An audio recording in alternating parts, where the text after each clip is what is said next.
Mula sa iba't ibang lugar ng Pilipinas, sama-samang nagkatawan ang mga badminton athletes sa Club 650. 2 araw na nag-init ang mga badminton courts dito, kasama pa ang celebrity na si AJD.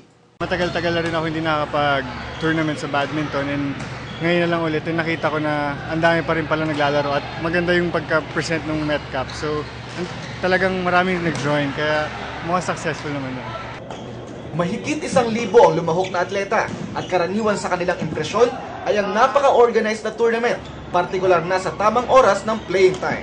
From one game to another, that would, put your energy a bit, not on the level of your first game. So what we do is to really keep everything fast, and everything should be on time. Ang torneo ay pinangunahan ng Blue Dragons, kaya siguradong maayos ang lahat ng sistema. Samantala, gaganapin ang last day sa darating na linggo.